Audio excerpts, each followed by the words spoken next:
Welcome back to the channel. I think third time will be a charm. I have the audio issues corrected, and my apologies for all the technical difficulties tonight. But I want to thank each and every one of y'all who are going to tap back in for the stream tonight. As you know, I already did this intro 2 or 3 times. I have, I think, a couple good clips I can start with until we get here. But I'm going to yield to State Representative, our main guest for the night, a gubernatorial candidate for governor, Representative Derrick Jackson. Thank you for your patience and joining the show tonight. Thank you. Absolutely. Thank you, brother, for having me. It's great to be with the hip hop lobbyists.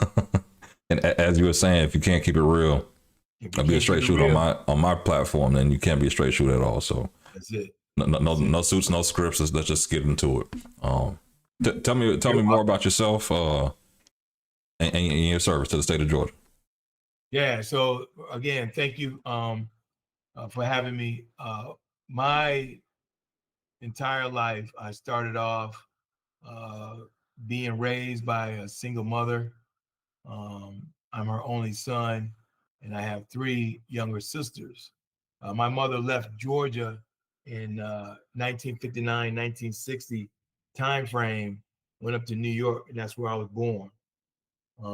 6 years later, after she arrived, she met my dad. And I always start there because when you think about my values, my principles, growing up in that time with a single mom, understanding what the civil rights, understanding what justice, equality, understanding what it means to stand up for yourself, stand up for your community, stand up for your hood. Right. So when all that instilled in me during the most formidable years of my life, the first 18 years, I took that into the United States Navy. And I joined the Navy in 1983, July of 1983, and never looked back. The Navy took what my mother taught me in terms of values and principles and then put it on steroids. Wow. Again, learning how to stand up for yourself, speak it up for yourself, and having confidence and conviction. And my grandmother, if she was still alive, she would be 106. And she always told me, keep God first, Amen. Education second. Amen. And I always kept those priorities in. And here I am now as a young 59-year-old, 22 years in the United States Navy, retired lieutenant commander, 7 deployments, 4 combat missions, 2 special operations, 1 humanitarian deployment. And then when I retired in 2005, went into corporate America, did exceptionally well, worked at GE, did that for 10 years. And then my predecessor invited me out to have breakfast with him, mentioned that he was going to retire. All right. And for me to run, or at least think about running. And obviously I did, and the rest is history. I got elected in 2016, and now I'm in my 5th term, my 10th year. And so that's 42 years of leadership experience and service, standing up for who I am, standing up for family, standing up for my community, and standing up on those principles. And here we are. Amen. Amen. Amen to that. And honestly, great story. Great intro, because you not only have the military service, you also professional in the public service aspect as well. So you're not just a career politician to where it's like, hey, I've served for 20 years. I wanted to do this. Or when I was little, I saw Jimmy Carter as governor, and I wanted to just be the next governor, right? So that can always be somebody's story. It's like some happen chance circumstance meeting with a politician as their child, and that inspired them to kind of go that path. So you're more the beaten path of, hey, I'm trying to make my parents proud. I'm just trying to live the best journey that I can and walk with God as well as on that path. So that's amazing to actually hear and see. How do you think it transpires into your public service? Like not only your military service and your professional service, because I know honestly from the members I've worked with, they say the biggest thing with politicians, especially in Congress, is that none of them have actually wrote a check.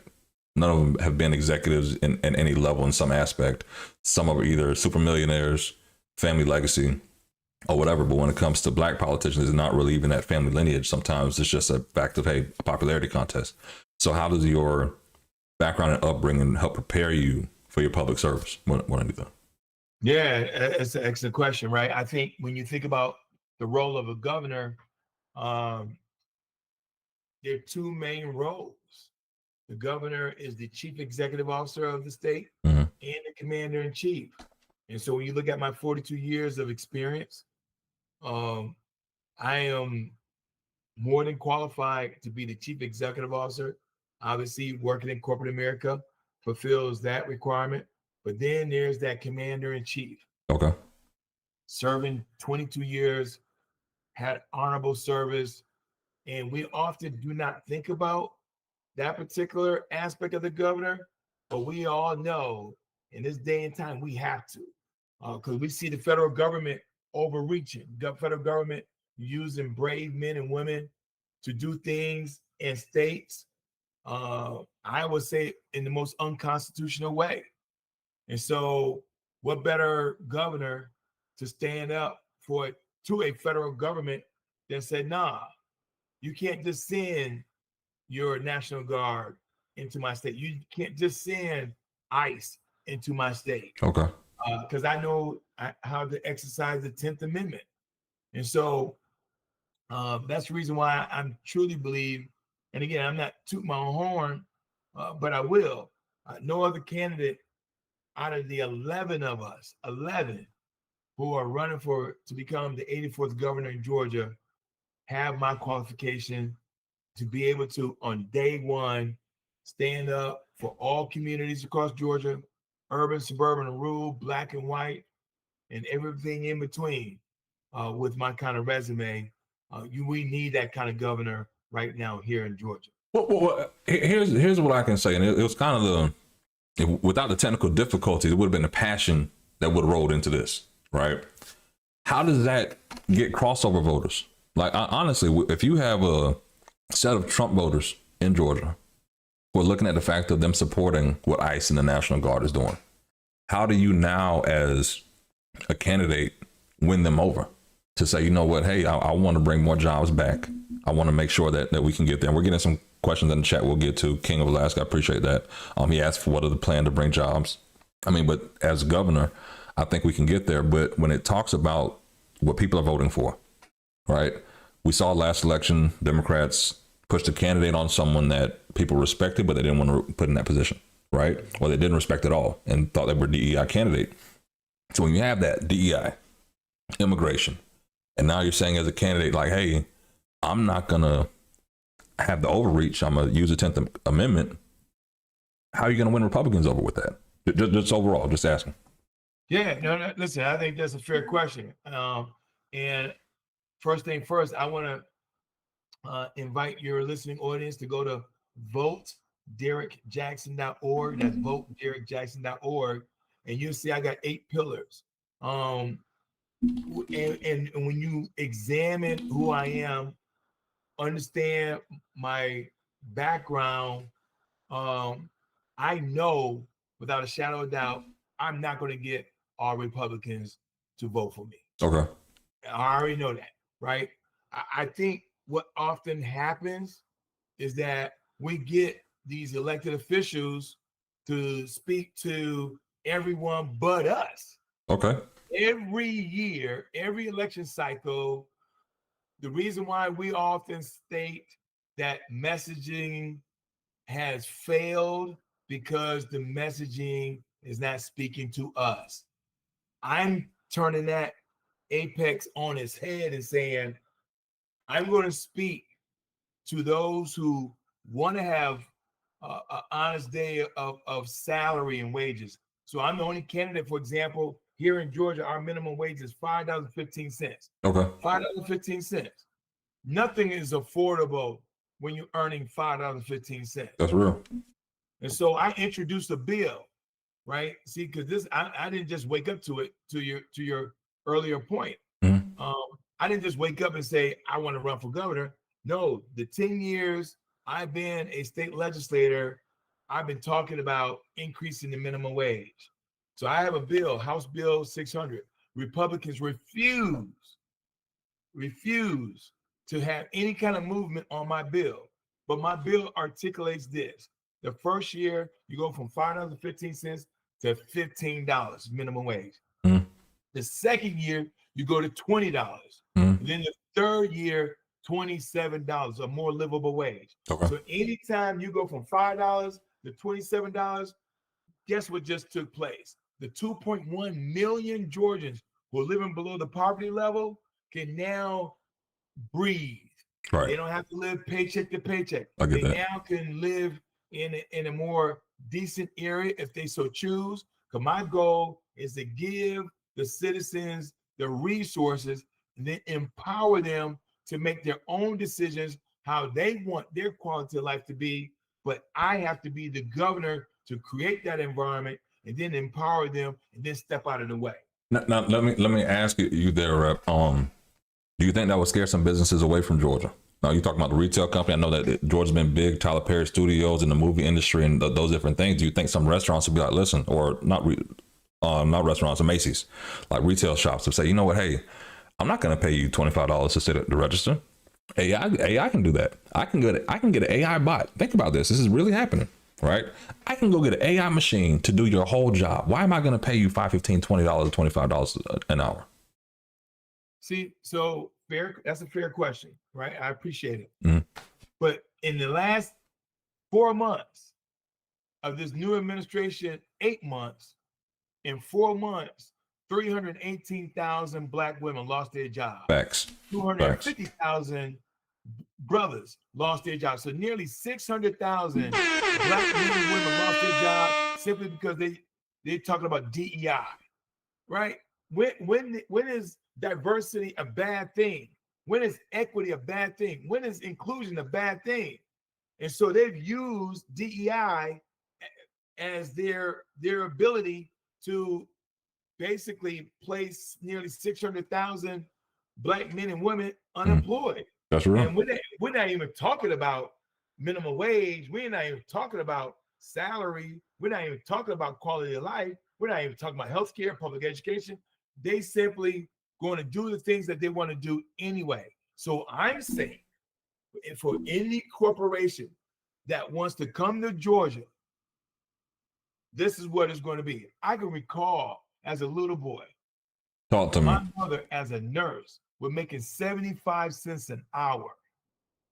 Wow. So the argument is always going to be, well, if we increase the minimum wage, then we're going to have to lay off some folks. But conversely, when the CEO and chairman, their pay compensation jumps up 300, 400, 500%, nobody gets let go. See, I think that the issue with that is that becomes the Bernie Sanders AOC narrative, right? To be honest, because it's more that millionaires, billionaires conversation. I think the average person is sitting here like, you know what, when the pandemic hit and I lost my job, I was at the warehouse. I couldn't go to the warehouse because COVID, right? I couldn't do the other thing. I decided to say, you know what, let me open up a shop that's going to, and this is just an example, that's going to fix Xbox controllers. And I'm going to start streaming on TikTok. And all of a sudden, I'm going to get 500 people here and I'm going to make a business. And all of a sudden, I'd made myself 100,000 there, right? Close to a millionaire. And they're not looking at the fact of the billionaires and everyone else. They're saying, you know what, there's a bit of innovation in here that this pandemic, this situation caused. And I feel that a part of it is when we talk about the minimum wage, you luckily gave a number. Bernie Sanders has been preaching minimum wage, living wage, and they're not giving a number for people to actually have a conversation, right? But then when we're talking about the jobs and we're talking about the innovation of where we need people to be or where we want people to be long term, don't we think we're kind of stifling it if we're only saying the same things that aren't really going to engage people where they currently are? No, I think here's the conundrum. We're always going to have advanced technology. I get that. I mean, think about it. When my great-great-grandfather and your great-great-grandparents were around, they had a horse and buggy. Facts. So they could only push and pull so much with that horse and buggy. Now we got trucks, dualies with long beds. That advanced technology allow for them to haul more stuff without the need of human beings. So you're always going to have technology that can displace people. Facts. I get it. right? I mean, we're starting to have a fleet right here in Atlanta, a Waymo, these vehicles that's going to displace those who are Uber and Lyft drivers, right? I mean, right? But you always going to have a population though, such as myself, that's not going to get in a Waymo. I want to see a driver. I want to get in an Uber and a Lyft. I'm not going to get in the Waymo, right? And so I just think out of the 340 million citizens in the United States, you're not going to have early adopters jump ship all the time. Okay. You're going to have a certain level of constituency in consumers who are going to say, I prefer to have a remote control versus having Siri or Alexa turn on and off my television. That's true. That's very true. So corporations got to think about that too. Corporation got to say, you know what? I can have AI be my call center, but the consumer's going to say, no, I want to speak to a human being if I got a problem with this particular product. No, not to cut you off there, but a fluid conversation, right? And I think there's a difference on how corporate America is looking at it. And I'm looking at a stock I look at, Open Door. And you know, Redfin and Open Door, they basically have all the real estate, right? And for people that may be in the meme stocks or options trading, they know that Open Door was roughly 50 cents, about to be delisted in July, right? Skyrocketed, it's not skyrocketed, but from there, $2-3 is, I think, $8-10, whatever, right? There's a part of it to say, the new CEOs come in and say, hey, we have 1,400 employees. We need to have AI. We can probably cut that down to 300 employees, save some money, right? Cool. And then on top of it, they put out a memo last week to say, hey, we don't want them to use Google Docs and Google Sheets anymore. Use AI. So it's almost a fact of corporate America saying, hey, we need to teach AI how to do the job. Or the call centers. So they're used to and have the data for these responses, right? To make them more efficient, more profits.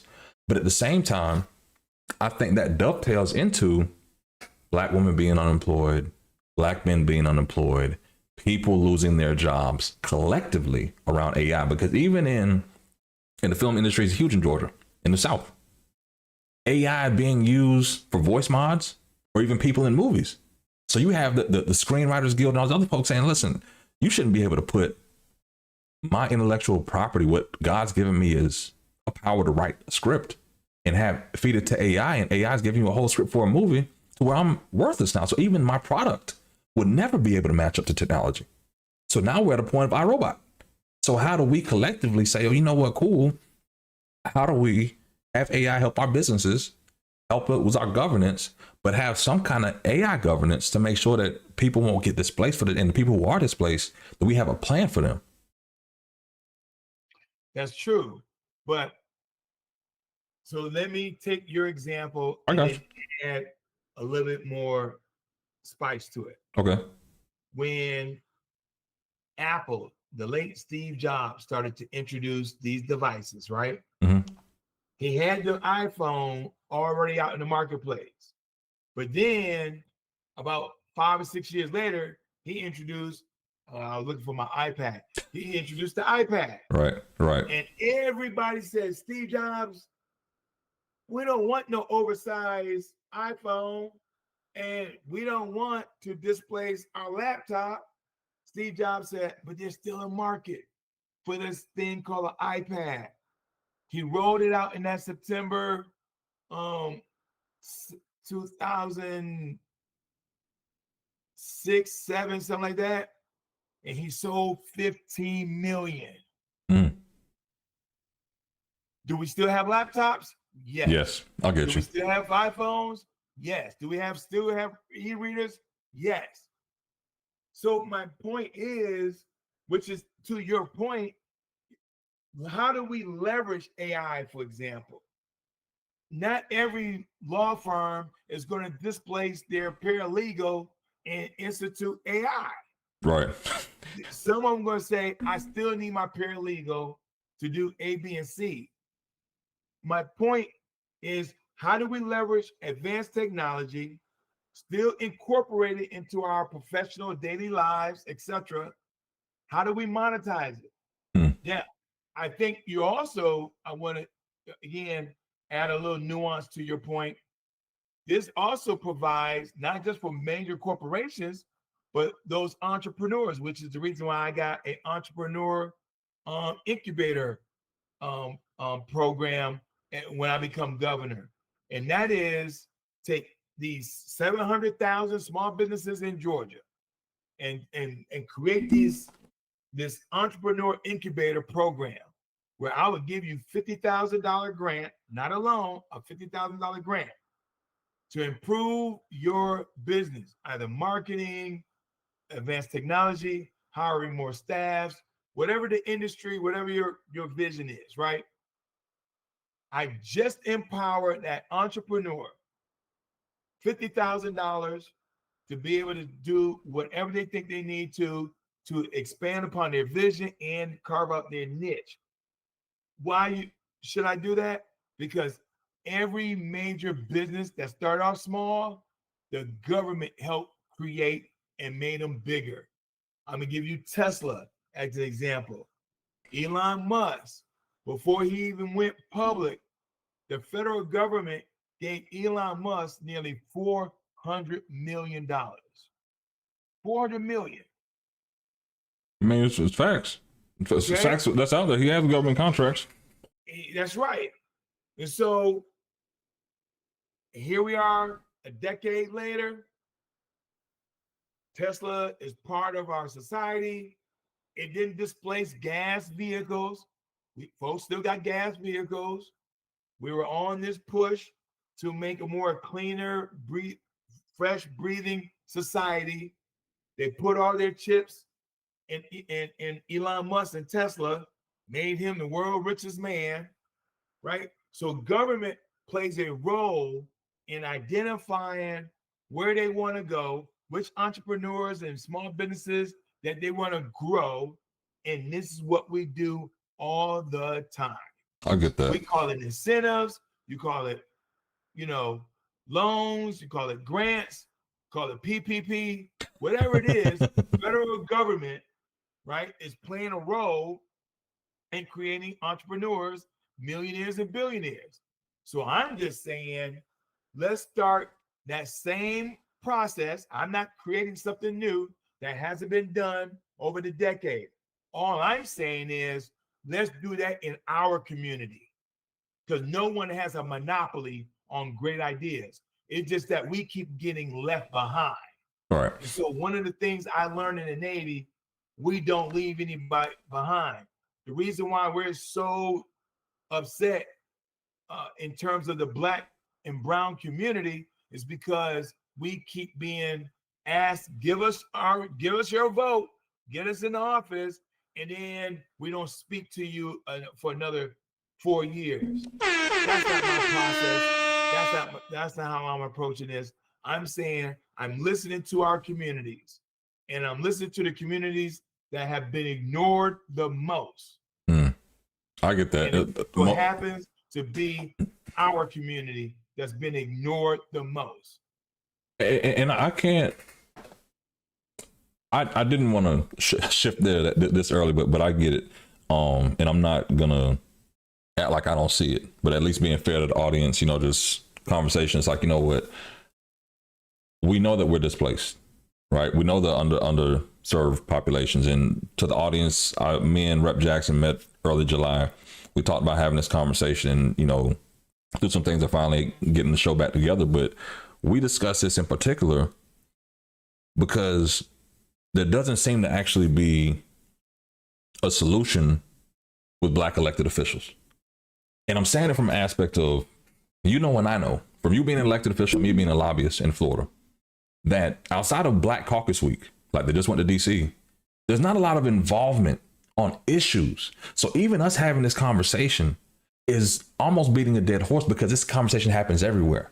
But when it needs to happen in a political building, when it needs to happen in a foundation or anything that's moving legislation that's going to actually create these conversations, or being in the room where it happens, being at the table to say, you know what, I need to carve out this little bit for my community, my district, Southwest Atlanta, North Atlanta, South Georgia, whatever, right? And I think the problem ends up being we focus so much on skin color, right? That it hinders us because a lot of the black electeds, respectfully, be full of shit, right? It's their first time being popular, or they've wanted to do this their whole life, right? Maybe they're a Jack and Jill baby, where their daddy was a dentist. Now all of a sudden you're a doctor. Oh, I've got to be a state rep because that's next in my lineage, right? So we don't get a quality of people who are actually out here to help the community. We get a quality of Negroes, KNEEGROs, who just want to sit here and basically put their knee down on other people because they know and you know and I know. I'm gonna keep it real, right? We got to keep it real on Hip Hop Lobbyist podcast, show, whatever we want to call it. You know, when the shit get over, you get off the floor. Y'all in the offices drinking Hennessy and not disparaging the community. It's more of a fact of if people only knew what was really the fuck happening, we wouldn't be out here talking this bullshit. We would be at the table talking about the $500 million or the $80 million or whatever it is, but we're not there. And a part of it is we're focused so much on the skin color that we lose a fact of the movement, which is actually a fact of, okay, what are we doing about education, public school, charter school, getting it in? What are we doing about healthcare? It's not just to the point. It's not just abortion. What are we doing about women's breast cancer, right? What are we doing across the board about issues that matter in our communities, right? And that's where the disconnect comes in. So we end up going down this thing of we have to serve the underserved communities. We've been displaced through slavery, the white man, the federal government. We need this, but there's no plan. And I say it this way, and this is the shot at everybody who may have went to DC to speak on the panel. How many panels do we have to speak about the same issue year after year? So now we're here. You're running for Georgia governor. You're looking at the black voters. You're looking at the white voters. You're looking at black Republicans, white Democrats. You're looking at the issues. How do you convince them to say, hey, if you don't agree with me on my minimum wage, where can we find common ground? And I think that's why we get lost in the race conversation, because even the blacks that are elected lose focus, respectfully, right? And I think I'm going to segue to the main point. It puts us in a situation where we trust the women to lead our path with the politics, right? And I'm not making this a chauvinistic thing in the black community. It's more like, okay, in Georgia, you have Stacey Abrams, who's run 2 or 3 times. She may run again, right? You have Keisha Lance Bottoms, former mayor of Atlanta, who's kind of get out there. Then you have other people out there who are leaning the old Democratic way to say, hey, these are the issues that impact black women, abortion rights, whatever. Not to say whatever, but it's like, the same thing. And it's like, there's nothing that speaks to the black male issue or men, right? So when you're speaking to men in Georgia, let's take race out of it for a second. 2 black men speaking about non-race issues just to men. What do you have for men in the state of Georgia? And my apologies for the long soliloquy to get there. Just trying to get a good transition. But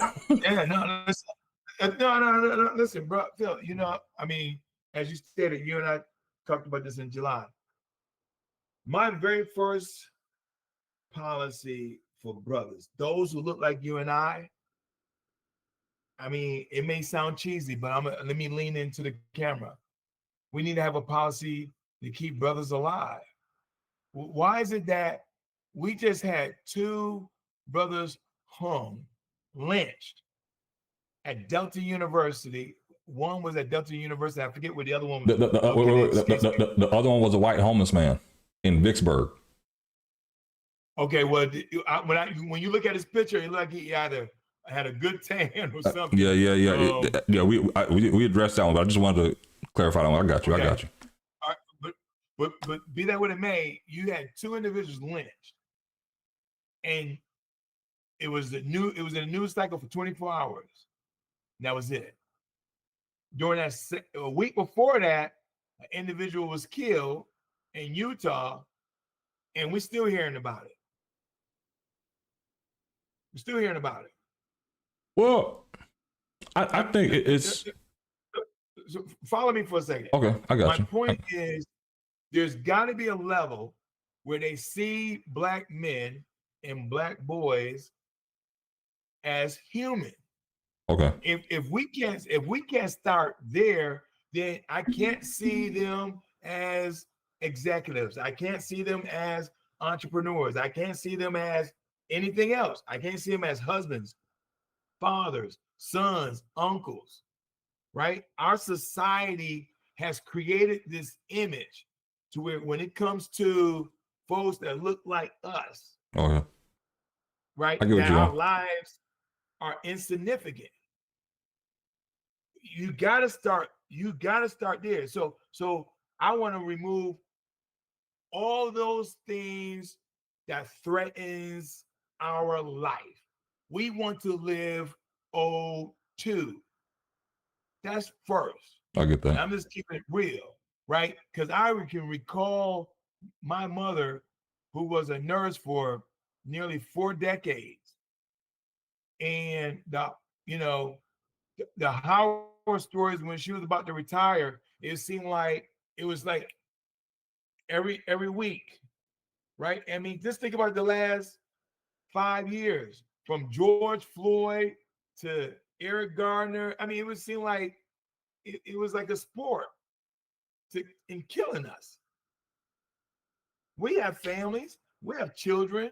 We want to become an employer or an employee or entrepreneurs too. See, But you can't do those things if you're dead.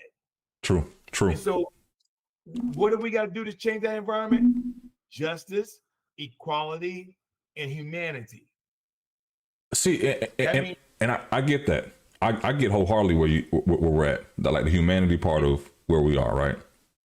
And before Charlie Kirk, because we mentioned the gentleman in Utah, before Charlie Kirk, there was a demonization of us, black men, right? yeah, yeah. Here's the issue. I'm dropping my son off at school the other day, 8 o'clock in the morning. There's an AutoZone close to the school. As I'm turning, I see the workers come out, a gentleman running out with some, well, the Armor All to clean your dashboard, right? That and some paper towels, bucking it out of AutoZone. The police just happened to be there, so they're looking at, hey, he's there. And it's going, and I say, I ain't got nothing to do for another 30 minutes. Let me just turn down and see what happens, right? Just in case, because you never know. It's Jacksonville, so JSO. We've seen what happens, right? Cool. So I go and I see the buddy. I'm like, wait, he's running with this. And I say, damn, I see what Charlie Kirk talking about. Because out of all the shit, respectfully, why are you stealing some Armor All from AutoZone at 8 in the morning, right? Not to say criminal labor, but it's like, damn, why are we acting this way sometimes? Because I think it's to open up to say, you know what, damn, we can't complain about the YNs in our community and then act like I'm not saying scared, but we don't see the YNs as a problem in our community too, right? Because I'm not saying that Charlie Kirk is right or Nick Fuentes is right. He's another right-wing activist who basically criminalizes black men. Mm-hmm. But there's nothing that's addressing the fact of we're criminalizing. It's a narrative out there to be scared of us. But then you have some vigilantes and some fools out here doing dumb shit. They justify the narrative that's getting out there. But then when they see us, they're automatically scared. So what can we do to say, hey, you know what, cool. Even if I'm preaching politics, even if I'm preaching from the pulpit, what can we do collectively to make people less scared of us? We're demonized, even our young men. I mean, listen, I'm not disagreeing with the fact that we got some things to clean up in our backyard, right? But part of this systemic structure of racism, that racism impacts employment, racism impacts your life, your health. Racism impacts where you live. Racism, and so this thing has been going on since 1612. I'll give you that. Right? And so if a child is not equipped with the ability to have the appropriate literacy by the 3rd grade, government saying we need to design a prison bed for that child, for that child. But for another child that may not have the same pigmentation, that also do not have literacy at the 3rd grade, they're not saying we're going to send that child to a prison eventually. They're saying we see hope in that child. So we'll let. So I'm going to give you a perfect example. The current president has extorted universities, colleges, Fortune 500 companies. In 8 months, his family, him and his family, have garnered $7.3 billion according to Forbes. Another $25 million that came in from YouTube today too. Okay. Can you imagine, bro, if Barack Obama did that? I mean, Barack Obama, a constitutional lawyer, I get you. Harvard trained, Columbia. So all I'm saying, when all things are equal, right? Again, I get what we need to do. We need some things to clean up, but I'm talking about those things that can be seen on a national level. Mm-hmm. Because what end up happening is somebody will say, "Huh, I think I can do that same thing. So let me run for office and tell, yeah, I don't want to mention company names. So I'm gonna say company A, B, and C. And so company A, I need you to give me 10% of that merger acquisition deal. Company B, I need you to do this. Hey, university, I need you to do that. Hey, college, I need you to do this. Or individuals, DEF, I need you to give me some money too. And you're doing extortion. We all know extortion is against the law. We all know blackmail is against the law. We know these things, and we're seeing it. So somebody else is going to try to duplicate that and go, well, wait a minute. If he or she did it, why are you sending the feds to me?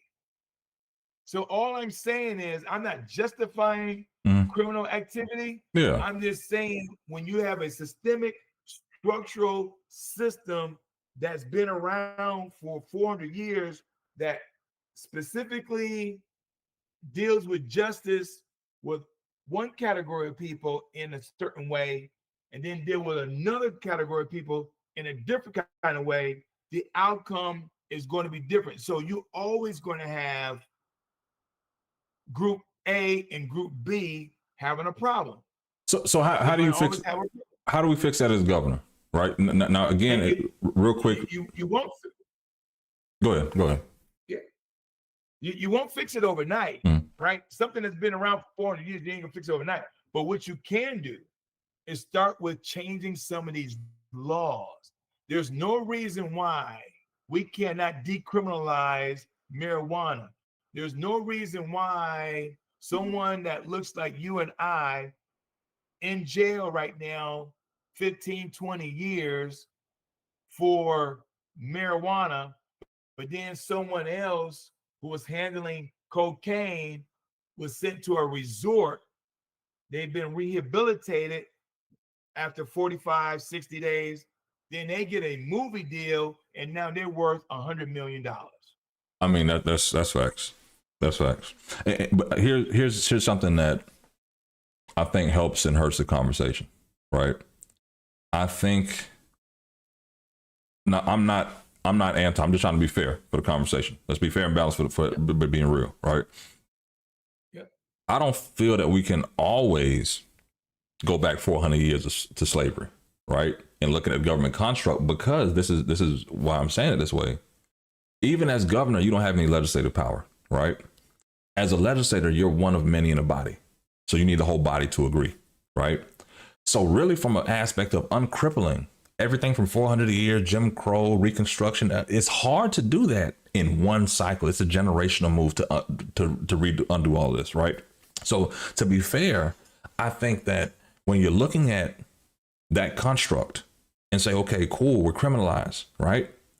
I think that is different from current day solutions. You feel me? Because we're looking at the fact of this happened, the causation, but we're not looking at the fact of, okay, cool, respectfully, nobody's saying any black kid in Georgia, it is illegal for you to read a book. Right? Nobody's saying. They're banning your book that deals with those that look like you. So, for example, Go ahead. If you ban books, let's say a young black man wants to become a lawyer and learn about Thurgood Marshall, but now the government says I'm going to ban Thurgood Marshall book around civil rights and Jim Crow laws. So that's what I'm saying. But they're not banning Perry Mason books. I'm just using Perry Mason as a fictional character, but they're not banning Perry Mason book. So that's what I'm saying. We gotta, and I appreciate you bringing this up, because about 2 years ago, I made a statement to the local press that we have to stop with the false equivalency, right? The false equivalency is saying, hey, you know, Chicago got all this crime going on, black on black crime, Chicago. But who's committing the crime in the number one state right now, which is Alaska? Who are they? Who's committing the crimes in Alaska? What population is conducting all these mass shootings? So somebody will say, well, the DC sniper, okay, I'll give you one. Now give me, how about the other million? Well, there've been 2,200 in the country this year. So, but I don't, right? I get you. We're not crashing a truck into a church with C4 and gasoline, semi-automatics and killing people. We're not the ones sitting in church like a Mother Emmanuel amongst some parishioners and the pastor for a whole hour after they pray over us, and then we turn around and kill them. We're not doing that. Yeah, it's different though, because what we are doing. No. Crime is crime. Yeah, crime is crime. But mass shooting is mass shooting. Okay. Right? There's more white on white crime than there's black on black crime. But if we allow for the narrative to still have us thinking, learn, according to the FBI reports, that Chicago is not even in the top 10. Phil? I get that, but then I'll let you finish. I want to go back to false equivalency, but I want you to finish first. I got you. So that's point number one. Point number two, you can't say, man, we don't want folks breaking in stores when your minimum wage is $5.15 for the last 24 years.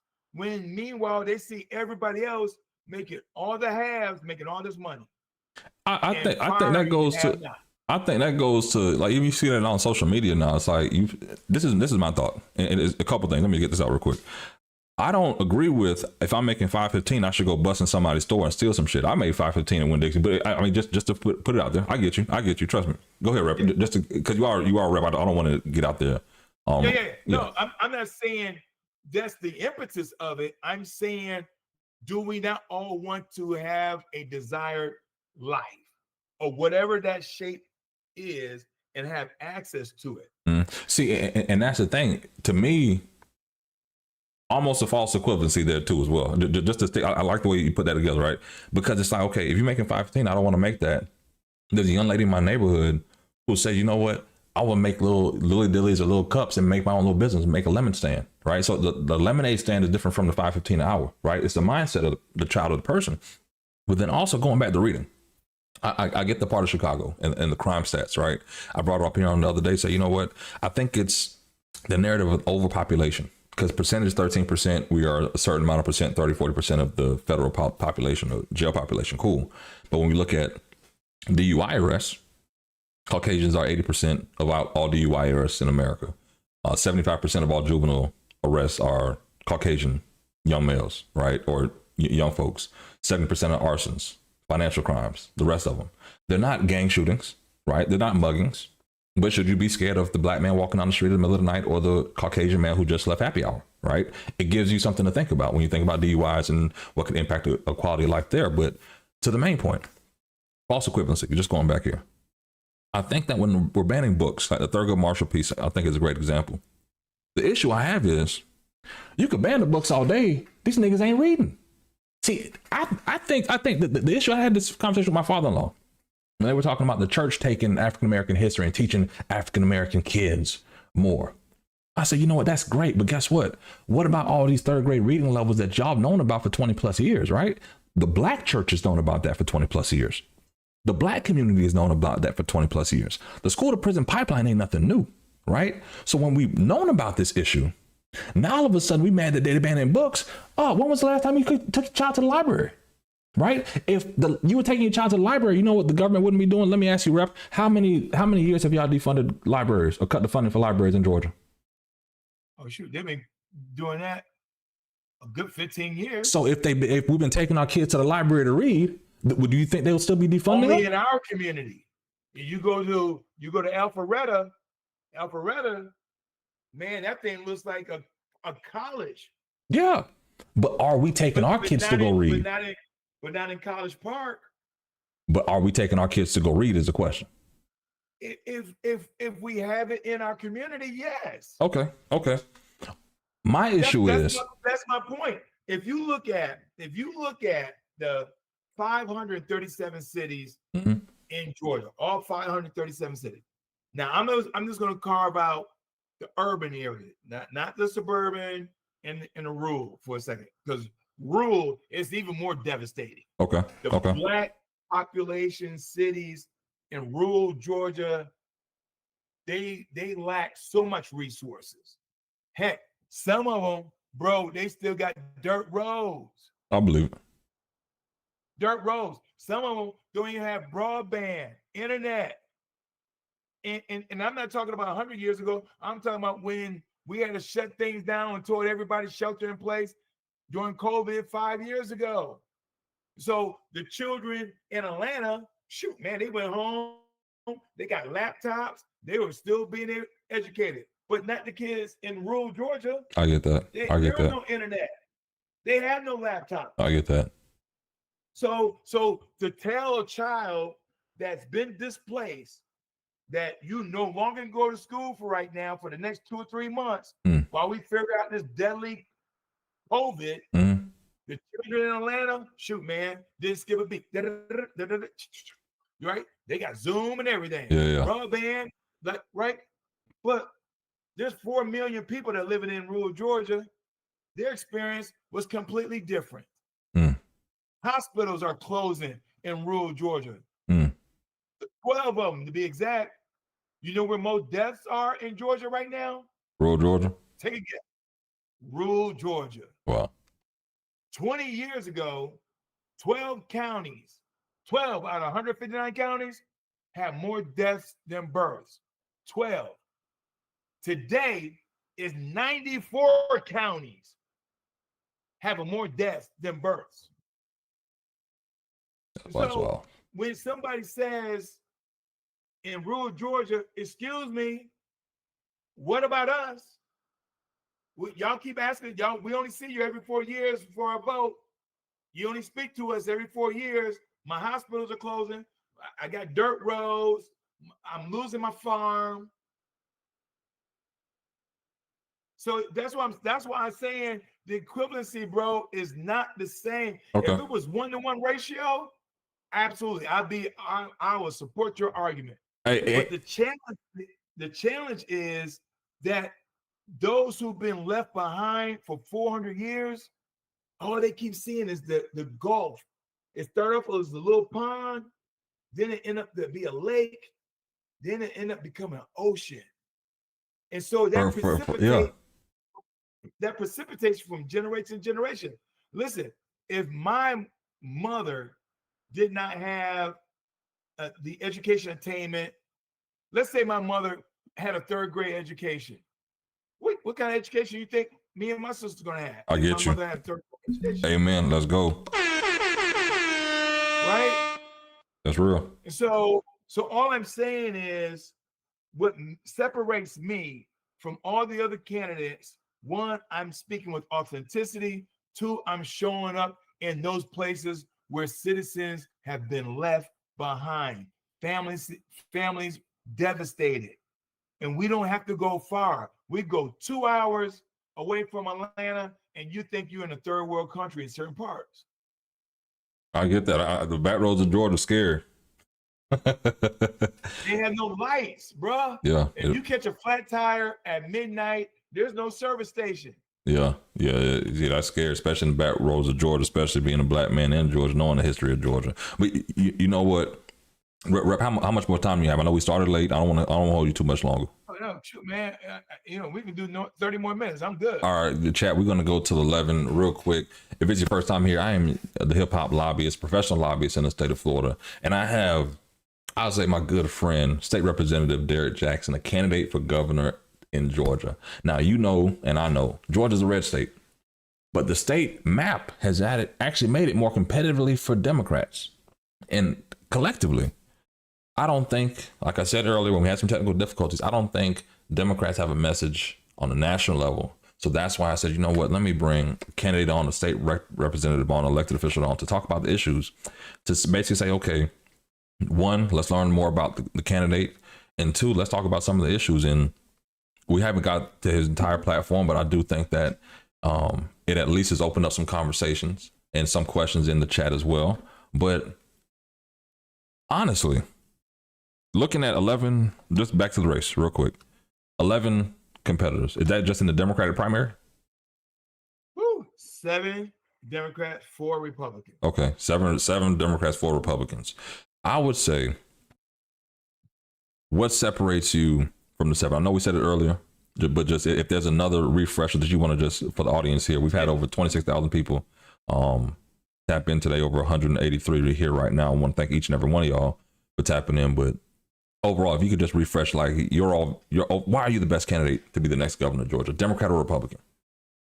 Yeah, so what makes me the best, most qualified candidate is because I'm the only candidate that's been keeping it real. I don't come in with, listen, the Navy gave me an opportunity to have as many titles, being a retired lieutenant commander. Then I went to corporate America. I had title. This is not about titles for me. This is about finally figuring out what my calling is. And that's to speak up for my people. Frederick Douglass said it best, right? Frederick Douglass was never elected, but he realized when he challenged Abraham Lincoln, he told Abraham Lincoln in 1862, he said, you giving plantation owners $300 per slave. Because see, Abraham Lincoln had to, he for the business loss. Mind, he got to, right, he's got to give them up. He got to give up this free labor, right? Because see, if folks really want to do away with minimum wage, they'll want free labor again, but that's another point. But Frederick Douglass said, no, you got to do the right thing for my people. And then Abraham Lincoln turned around in Congress 2 or 3 months later, August 1862, gave every European white man 160 acres. So $300 per slave head and 160 acres for free. And this is when Frederick Douglass said, well, wait a minute. We about to become free. You got to give us something. Right. Again, this is the person that was never elected. He wasn't looking for a title or anything. You got to give my people something. And that's where the 40 acres and a mule came up. In November of 1862, when Congress was about to go off for a holiday recess, they lined it out. A few weeks later, we received our freedom. And that's when they start putting things in place with this whole sharecropper, right? My great-great-grandfather was a sharecropper, making 5 cents for a whole day's work. No person who's working full-time, 40 hours a week, and a decent livable wage should be paycheck to paycheck. No person that's full-time should not have the necessary benefits, healthcare, medical, dental. No person that's working full-time should not have at least the opportunity to take their family on one vacation. So I'm just talking about the bare minimum. But when you don't have those opportunities, then somebody got to stand up, as John Lewis said, When you see something that's not right, not fair, unjust, we have a moral obligation to do something. And that's where I'm exercising my moral obligation with my 42 years of leadership experience and service. 22 years in the Navy. No other candidate have 22 years in the military. And we need a governor who is also wears the hat of commander-in-chief, because I will be that governor and say, you cannot bring your National Guard. You cannot bring ICE in here and just intimidate our citizens. I met so many family members who are afraid of leaving their homes to go to work.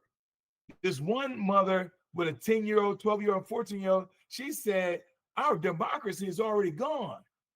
She already think in her mind that democracy is gone because this Latina, if she leaves to go to the grocery store or go to work, if she gets detained and deported, she has the fear of no one's going to take care of her 10, 12, and her 14-year-old. Yeah, I'm the best candidate because I'm focusing on those things, not just democracy, not just our rights, not just, right? You got to be able to chew bubblegum and walk. And that's what 42 years of experience. This is not a popularity contest for me. Well, this is not about a title. I get that. Well, what about the people who are like, you know what, shit? Last winter, they were singing, I will vote for Donald Trump. Now all of a sudden we have to be humane. And I'm just being, this is barbershop conversation. You know, that's what people are saying. It's like, listen, why are we sitting here? We told y'all what would happen. Now what's happened is happened, and y'all want us to sit here and save you. So no, I'm not going to clock in, but this ain't my fight. And I think a lot of it collectively could be in the Black culture and community. We have to start fighting our fight, right? And I think a part of it is, like someone in the chat said, you know what, are we going back to slavery? It's like we got to talk about today. We're talking about today. This is what y'all voted for. And as bad as somebody will say, yes, I care about your 10, your 14, and your 12-year-old, yes. But guess what? They're going to probably say, pack them up and take their ass too, right? Because that's the attitude that people are on, because it's a scare tactic that the immigrants are coming to take your jobs on the roof, take your jobs on the strawberry farm, take your jobs in the hotel cleaning bed sheets, because you don't want to work these jobs. They're working these jobs. And all of a sudden we've demonized it, right? So now we're in a situation where we told y'all this would happen. Now what's happened? Now what? To the main point, I think it puts Democrats in a situation where you're almost throwing your support behind illegal immigration while you're trying to be humane. And I'm not saying don't be humane, but it's like there's no counter argument to that when they're like, listen, hey, what about the jobs? Whenever we do something for us, everyone else benefits. We had to do the Civil Rights Act for us, so everyone else benefited from it too. We had to do the Voting Rights Act for us, right? Think about it. I mean, the Constitution, that which I gave the oath to 17 times. No other candidate, Democrat or Republican, gave the oath 17 times like I have. 12 times in the Navy, 5 times as a state legislator, right? The oath doesn't have an expiration. The oath also doesn't have a color to it. The problem is the implementation and the execution of it. And so we need someone to make sure, right? I'm not a savior, but our ancestors had to fight the good fight so we may have the ability to do what we do now. If not, Jim Crow, which lasted 87 years, Facts. Right? So think about Reconstruction. Reconstruction only lasted 12 years. From 1865 to 1877, 12 years. Black men who were setting everything up from HBCUs, land grants, right? They were setting up the 13th Amendment, 14th Amendment, 15th Amendment. Black men now, because Black women weren't in politics then. Black men. And so the Great Compromise, what they call it, I call it something else. Because they kicked all the Black men out of office in 1877, right? But they still did their part to put things in place So even Thomas Woodrow Wilson, when he became president, he could not take out the 13th, 14th, 15th Amendment. It was already in place as much as he wanted to. So they created this whole Jim Crow for 87 years. This is the reason why, going back to your previous question, it's not going to turn around overnight. Right. But the little bit of work that we can do from year to year, term to term, by making the right decision, because we already witnessed, if you make the wrong decision off a popularity contest, they're going to play us. It's the whole bamboozle, hoodwink, run them up, all that, what Malcolm X said. So we got to make sure that we say, we know our candidate of choice. We don't care who else getting this race. We're going to back this person. Because see, the truth be told, Georgia is not a red state. We just vote red, but it's not a red state. Yeah, it's more purple. The reason why we know it's not a red state, because we got a black man and a Jew as a senator. Georgia is the reason why we got Ketanji Brown Jackson as a Supreme Court justice. So the power is in our hands. The same thing goes for Florida. Barack Obama flipped Florida.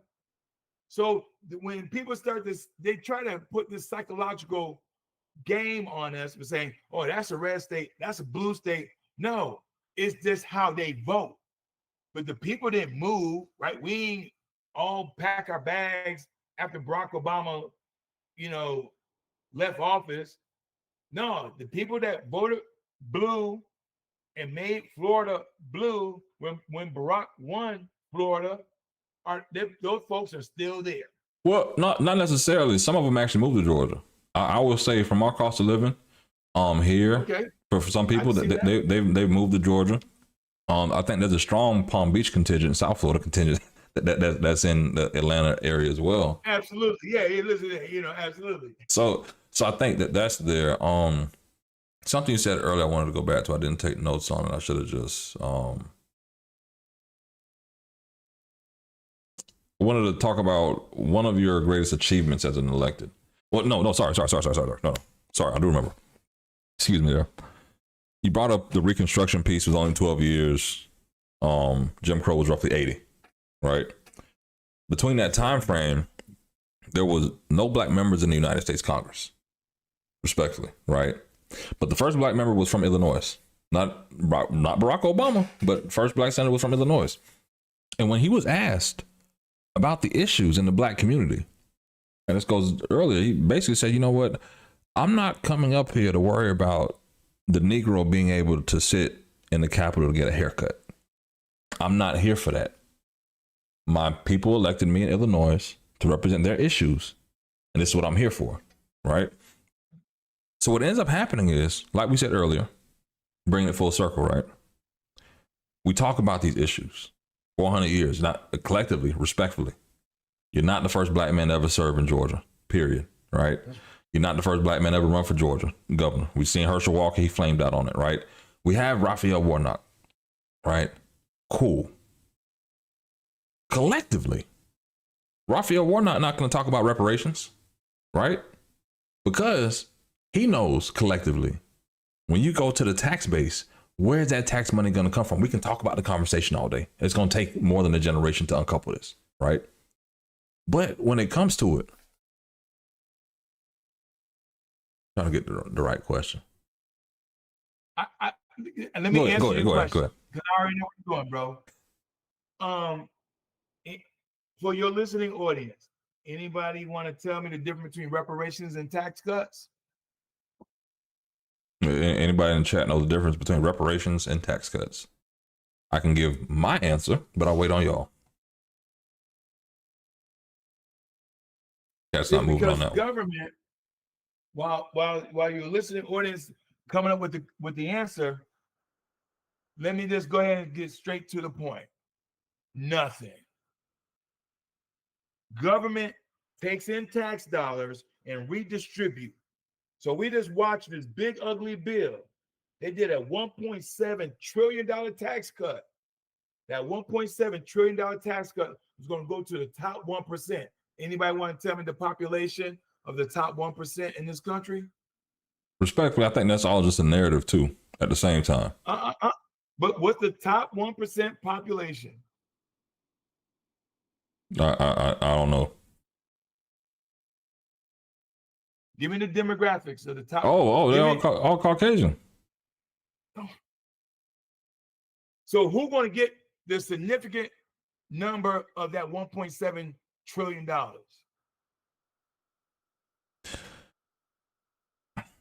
I can't be. I could be fair and finish it and say Caucasian people, but it's just the fact of when you read through the big beautiful bill, it impacts Caucasian people too. I think this is what I see. This is what I see. It's not going to impact those.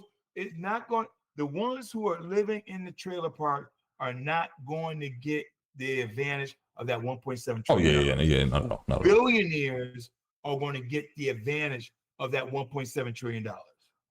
See, so but out of the 400 billionaires, I'm bringing it home. I got you. 400 billionaires. How many black billionaires of the 400 billionaires? Maybe one. Maybe no. Maybe like 10, because they're more African money than it is U.S. money. So 10 out of 400. See, but here's and this is why I get into it, repping, just to be respectful.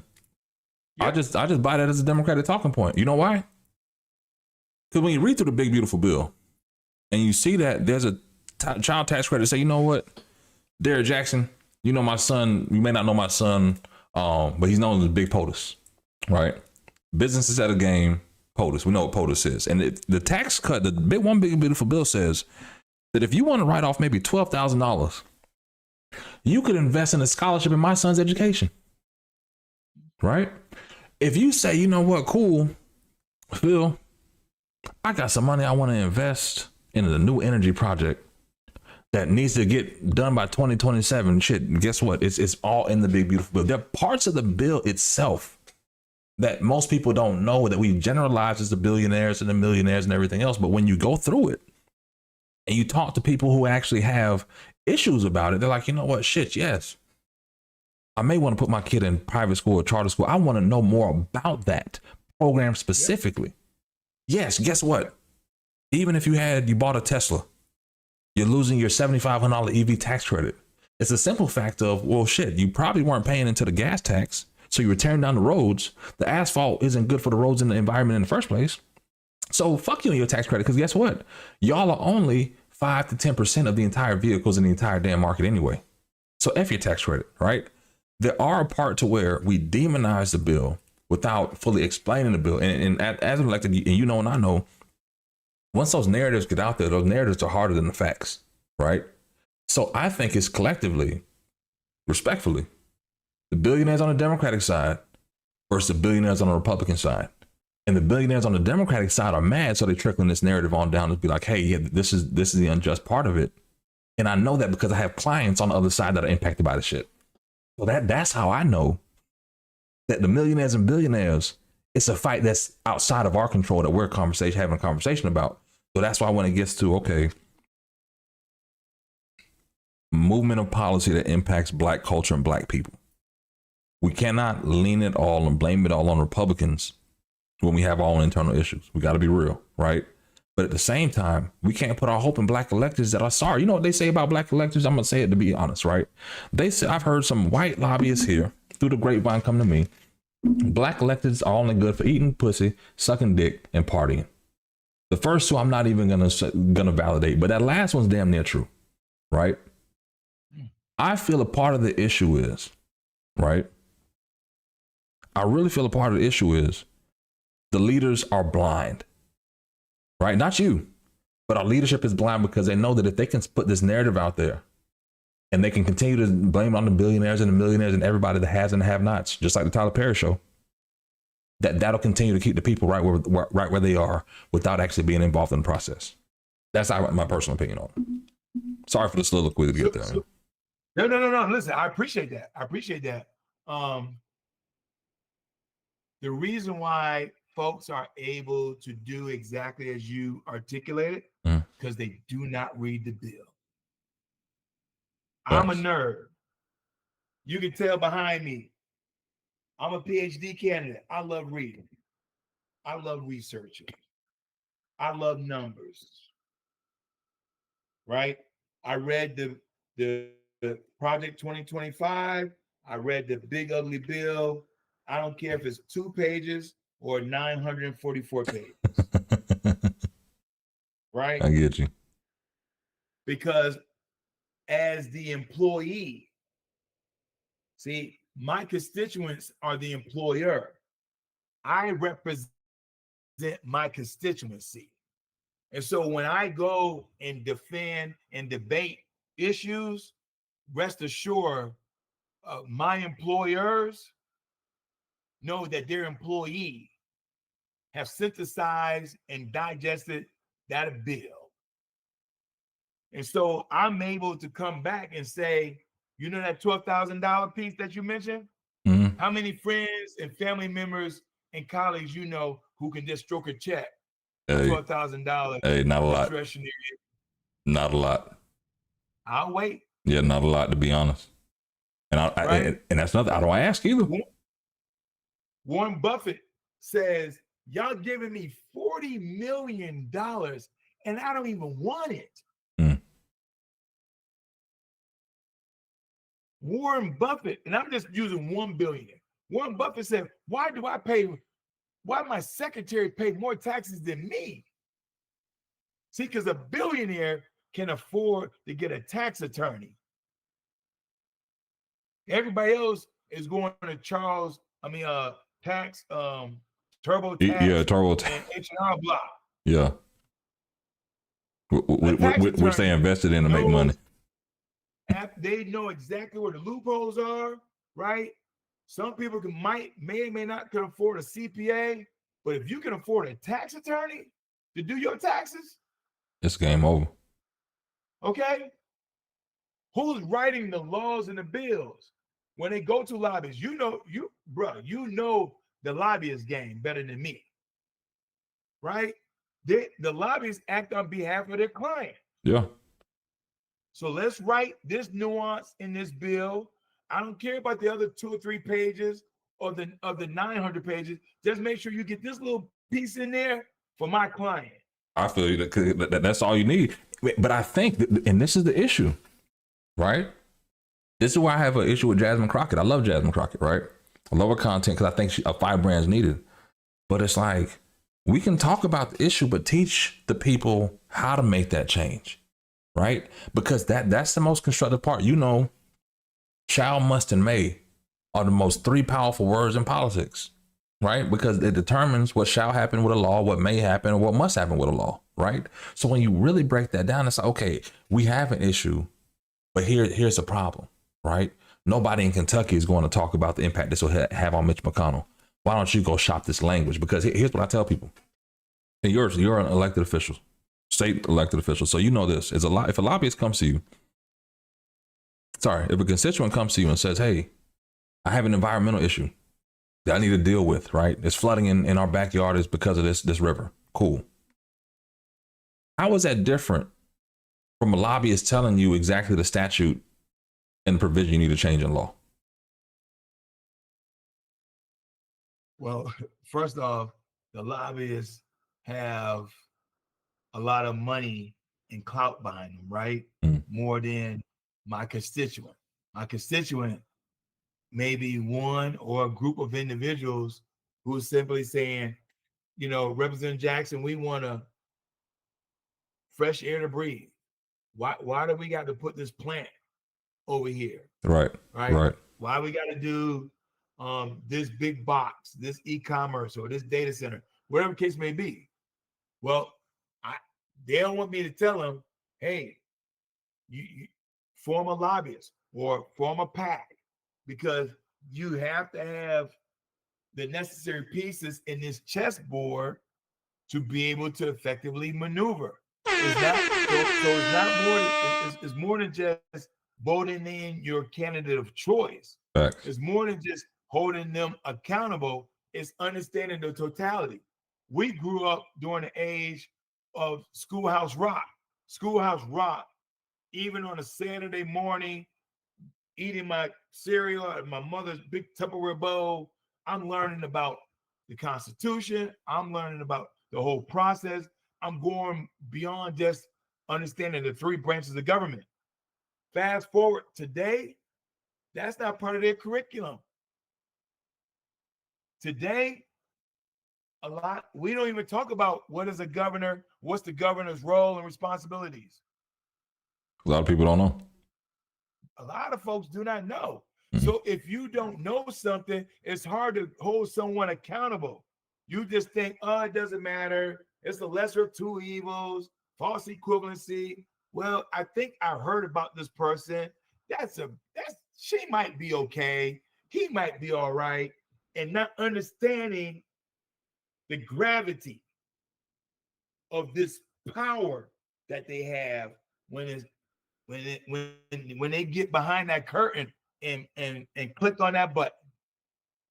I'm with it. We gotta do the education piece. We gotta stop doing the eeny, meeny, miny, mo.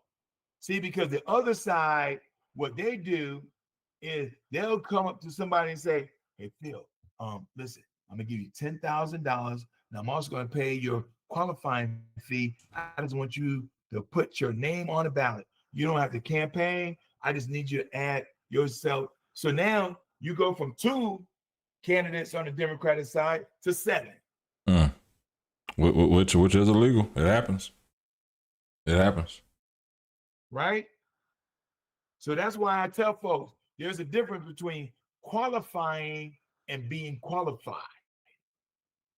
Hey. Qualifying, you just got to be the age of 30, pay your $5,000, don't do no crime. You're good to go. You put your name on the ballot. Good to go. But are you qualified to be the chief executive officer of the state? Are you qualified to be the commander in chief? Hey, that's a different question. Hey, I love it, Rep. You know what? We're almost at the 11 o'clock hour. I want to give you, of course, the sign off. I'll sign off the show for what it needs to be, but at least for the guests, we've had over collectively. First off, chat's been going. My chat is very conservative for the most part. Democrats too. Some agree with you, some didn't. But I think it's collectively, it's a chat, it's a community. But over 31,000 people have taken time over the past almost 2 hours to not only listen to us, hear your conversation, hear your platform as well. And we do have some trolls in the chat, trolls everywhere. So I'm a professional troll and I need to troll too. So it is what it is. But yeah. Over 130 people here right now. I wanted to first off say thank y'all for collectively staying on the stream, supporting the channel for what it is. Make sure you like and subscribe. We've grown from 400 subscribers in April to over 6,700 when I checked this morning. Matter of 6 months, great growth. I really do appreciate it. And again, this is the first elected official we've actually brought on the stream, on the show, for the community to at least connect with, because again, I don't want to wait till November next year to start bringing people on. Let's have a conversation now, and of course bring Rep Jackson on as his campaign goes and grows. And listen, I've already learned I'm using Google Meets next time. I'm not even using other link. No, I'm going straight to the point. We're going to save each other's time and be more efficient. All right. So more than anything, let me let the good rep sign off, but I want to thank my community for tapping in for tonight's stream. Well, listen, brother, it's great to be on the Hip Hop Lobbyist because, again, as I stated on the onset, if you cannot be authentic and genuine in this space, right, where else can you go? See, a lot of folks who are running for governor in Georgia will not even come on this platform because they do not want to answer your tough questions. So, brother, keep asking tough questions, right? Because it's time out from playing politics. I would like to encourage you all to go to voteDerrickJackson.org. That's vote, DERRICK, Jackson.org. Take a look at my 8 pillars. Send me questions. Sign up. Tell others that you know that are in Georgia, because we're going to win this thing by 3 ways: my faith in God, my trust in you, and then your vote. Because we only need 2 million votes. 2 million votes to become governor. and we already have 2.7 million of those who look like me. So the power is already in our hand. It's all about how we exercise that power, how we get out, and you take 10, you take 10, you take 10. And also, you know, if you're much obliged, you know, send us $10, $20, $50 to help our campaign, because this campaign is a movement. We started off as a campaign on June 6th, but now it's a movement. It became electric, brother. So thank you for having me on the Hip Hop Lobbyist. Look forward to coming back again. Of And I course. would love for some of my colleagues who are running for governor, let's come on here. Let's have a debate. I've been asking for a debate. Nobody wants to debate me. Yeah, which I understand. But you know, people don't like the debate, but it's one of those things. But if they're open to it, I'm open to it too. Right? Yeah. You know, don't hide behind videos. Right? Let's get it out there. Don't hide behind videos.